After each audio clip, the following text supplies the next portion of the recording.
Metro Manila submerged in flood. This seems like not news anymore since this scenario has ever been frequent in the past years. Just days ago, this mega city was once again brought to a standstill. The enhanced southwest monsoon poured heavy rains over the country. Streets have been submerged in waist-deep floods. Classes were suspended. Passengers were stranded for hours, with some forced to walk through flooded streets just to get home. Social media was once again filled with images of submerged vehicles, soaked commuters, and flooded homes. For the residents, they've even resigned to the thought that this is the new normal. This leads us to one question: why? Experts have provided some surprising reasons that might shock you. But before we dive into this, let's first get to know this mega city better. Metro Manila is the economic and cultural powerhouse of the country. More than 15 million people call this megacity a home. To the west, it's bordered by Manila Bay, while rivers like the Pasig and Marikina weave through its landscape. Most of the country's biggest industries and headquarters operate here. It's not surprising that it contributes about 36% to the total economy. This unequal distribution of opportunities has made the megacity the top destination for those from the provinces seeking jobs. This, in turn, makes the city even more crowded. When it comes to tourism, it might not be able to compete with world-famous destinations like Boracay or Palawan, but it has something unique to offer. Within the city, you can explore the historic walled district of Intramuros, a reminder of the Spanish colonial era, or walk through Binondo, the world's oldest Chinatown, where Filipino and Chinese influences have blended for centuries. However, nowhere else in the Philippines is the divide between wealth and poverty more striking. Just beside towering luxury condos, informal settlements spread along the city's edges. In these parts of the city, survival is a brutal challenge. Some people get by with nothing more than food that others have thrown away.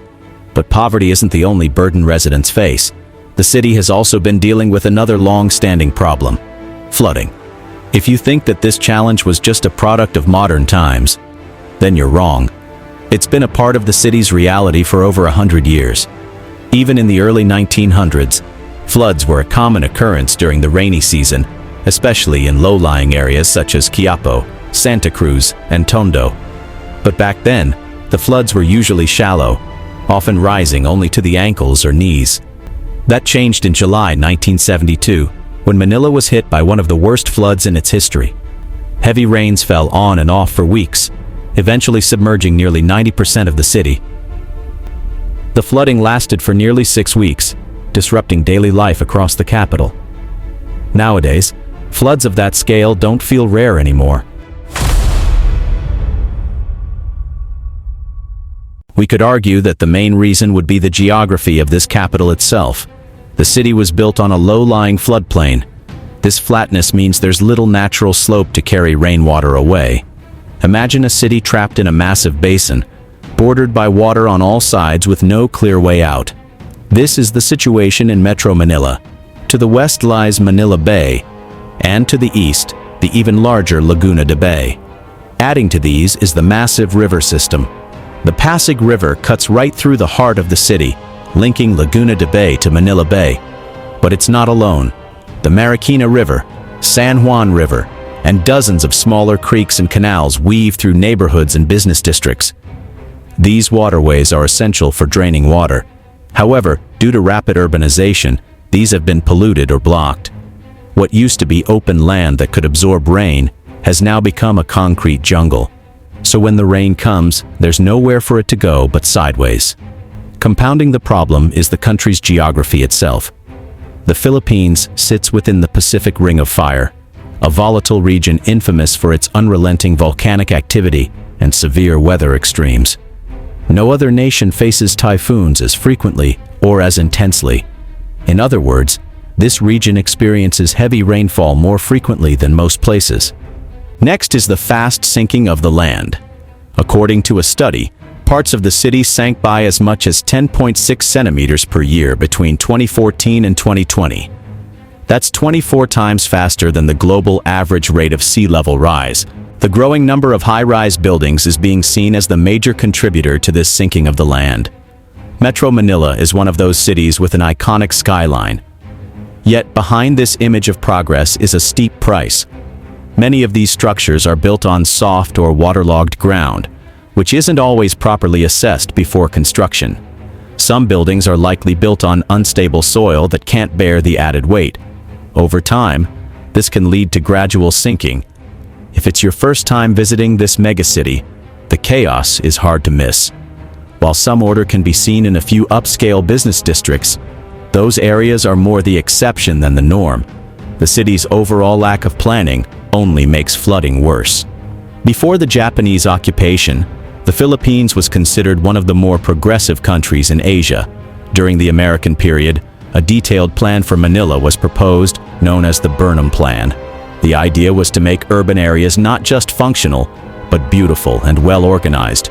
But fast forward to today, we know too well that much of this didn't materialize. As the city expanded over the years, growth happened without a clear, cohesive plan. With the population growing faster than housing could be built, many were forced to settle wherever they could find space.